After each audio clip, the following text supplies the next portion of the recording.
The moment 8-year-old James Thompson walked onto the voice stage with his grandmother, Clara, something profound filled the air. Not because of his appearance, though his nervous fidgeting and the way he kept his head down were noticeable under the bright studio lights, but because of the weight of silence that seemed to surround him, as if words themselves had become his enemy rather than his friend.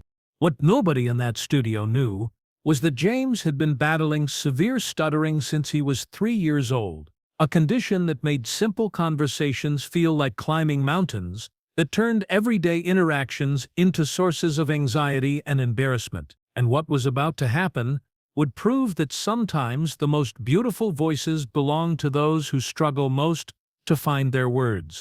James had been diagnosed with developmental stuttering when he was 4, after his parents noticed that his speech difficulties were becoming more pronounced rather than improving with age. Simple words became impossible obstacles, sentences turned into frustrating battles, and social interactions became sources of shame rather than joy.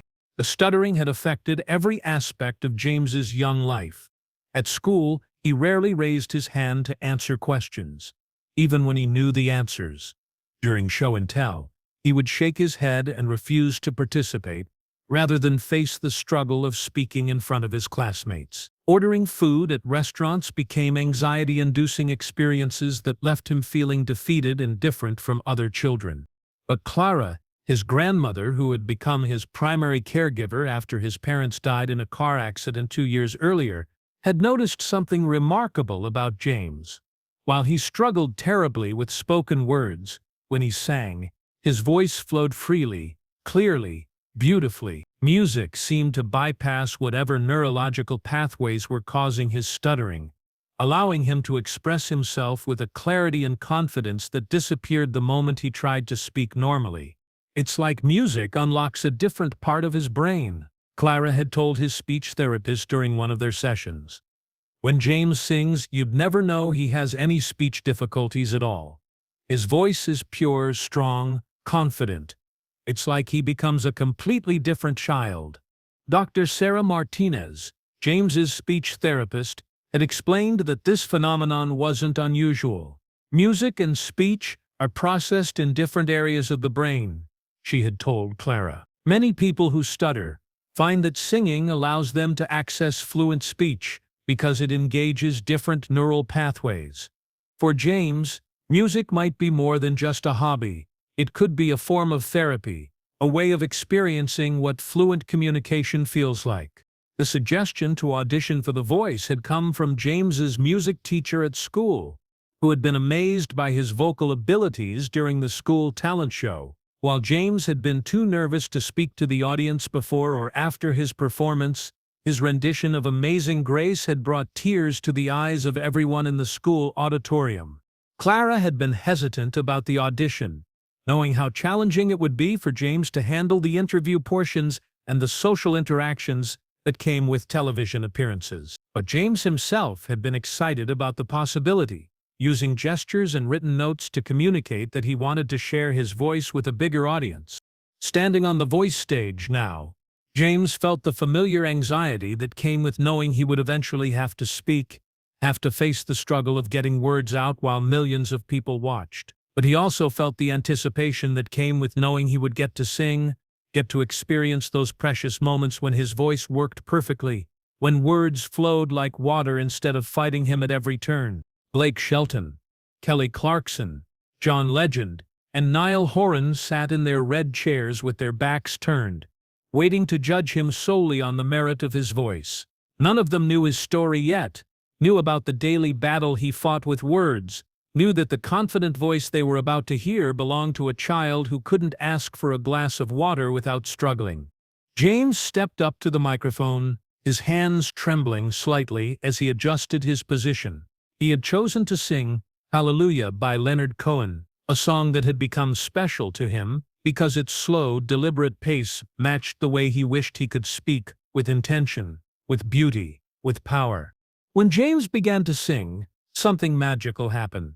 His voice emerged clear, strong, and absolutely fluent, carrying an emotional depth that seemed impossible from someone so young. Every word was perfectly articulated, Every phrase flowed seamlessly into the next. Every note rang with confidence and clarity. I've heard there was a secret chord that David played and it pleased the Lord. As James sang, his entire demeanor changed. The nervous, fidgeting child disappeared, replaced by a confident performer who owned every word, every melody, every moment of the song. His voice soared through the complex lyrics without hesitation, demonstrating not just musical ability, but a mastery of language that seemed to contradict everything about his daily struggle with speech. Blake found himself leaning forward in his chair, amazed by the maturity and emotion in James's voice. Kelly was already tearing up, sensing something special in the performance. John and Niall were both impressed by the technical skill and emotional intelligence that James was displaying. When James hit the powerful chorus, "Hallelujah, hallelujah, hallelujah, hallelujah," his voice rang through the studio with perfect clarity and stunning power. There was no trace of the stuttering that plagued his everyday speech, no hint of the struggle that words usually caused him. In this moment, James was purely a singer, purely an artist, purely someone whose voice deserved to be heard. As the final notes faded, all four coaches hit their buttons simultaneously, their chairs spinning around to reveal expressions of amazement and admiration. The audience erupted in applause, everyone understanding that they had witnessed something special, even if they didn't yet understand the full significance of what they had heard. "James, that was incredible," Blake called out enthusiastically, his voice filled with genuine excitement. "How long have you been singing like that? Where did you learn to sing with such emotion and control?" James approached the microphone to respond, and suddenly the confident performer disappeared. His face contorted with the effort of trying to speak, his mouth opening and closing as he struggled to form words that had flowed so effortlessly just moments before when set to music. "Tick, tick, tick," James began, his face showing the frustration and embarrassment that came with every attempted conversation. Thank you, Mr. B. Blake."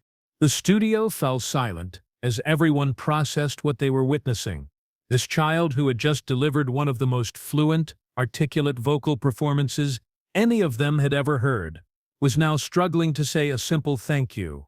The contrast was startling, heartbreaking, and profound. Blake felt his own throat tighten with emotion as he began to understand what James experienced every day.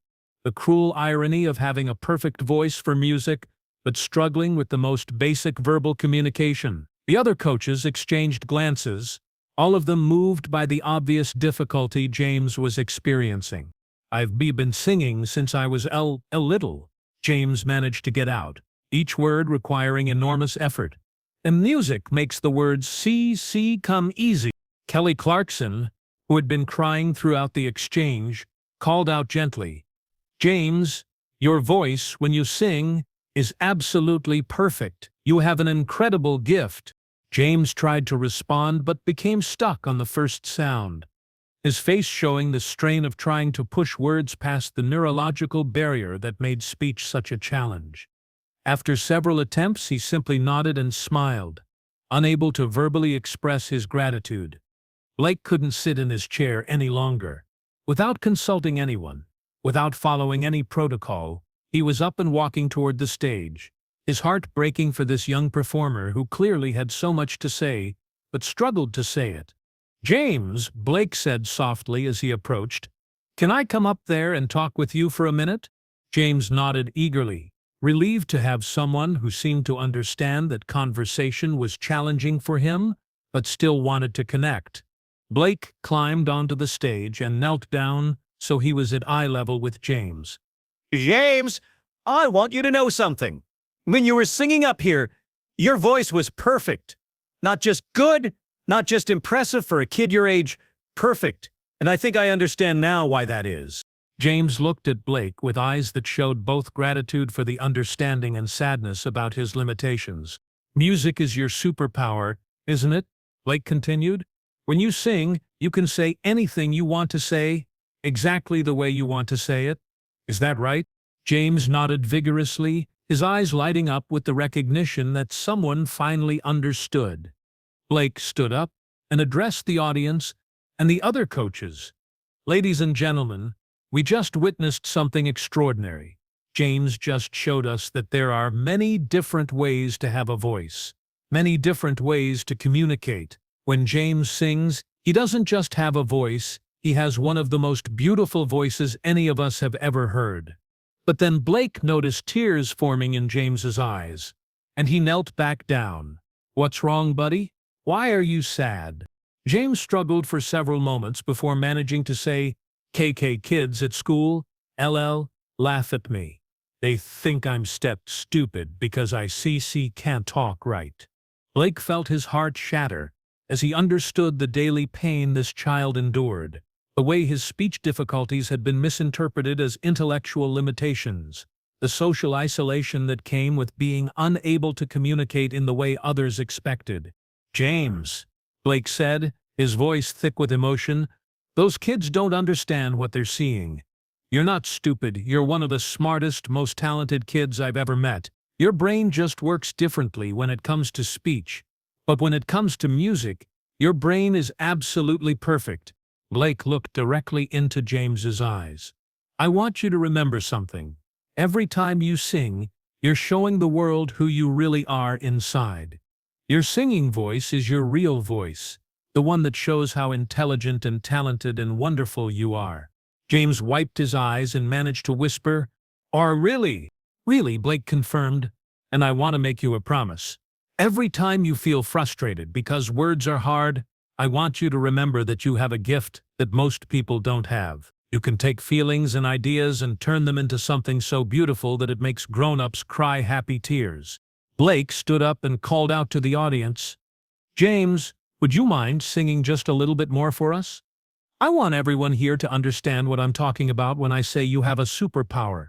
James nodded enthusiastically, and Blake handed him the microphone again. "Sing anything you want, buddy. Show them your real voice." James thought for a moment, then began to sing Amazing Grace, the song that had first made his music teacher realize his potential. Once again, his voice emerged perfect, clear, powerful, and emotionally moving. Every word was articulated flawlessly, every phrase delivered with confidence and beauty. As James sang, Blake found himself crying openly, understanding that this child faced challenges every single day that most people couldn't imagine, but had found a way to express himself that was pure magic. When James finished, the applause was thunderous, but Blake raised his hand for quiet. "James, I want you to choose my team. Not because I'm trying to win you over, but because I want to help you share this gift with the world. I want to help you understand that having a different way of communicating doesn't make you less than anyone else. It makes you special." James looked at Blake with eyes full of tears, then managed to nod his agreement. "And James," Blake added, "whenever you feel like words are too hard, you remember this moment. You remember that your voice, your singing voice, is perfect, exactly the way it is." The segment became one of the Voice's most moving moments, shared widely as an example of how differences in communication don't diminish someone's worth or potential. Speech therapists used the clip to help other children understand that stuttering doesn't reflect intelligence or capability. James's appearance sparked conversations about stuttering awareness, about the difference between speech and cognitive ability, and about the way music can provide alternative pathways for communication and self-expression. Blake learned something that day that changed his understanding of communication. "James taught me that having a voice isn't about speaking perfectly, it's about finding the way that works for you to share what's in your heart." For James, music is his fluent language, and it's absolutely beautiful. Because sometimes the most powerful voices belong to those who struggle most to find their words. Sometimes the clearest communication comes through song rather than speech. And sometimes an 8-year-old boy who stutters can teach an entire television studio that there are many ways to have a voice, and every single one of them deserves to be heard and celebrated.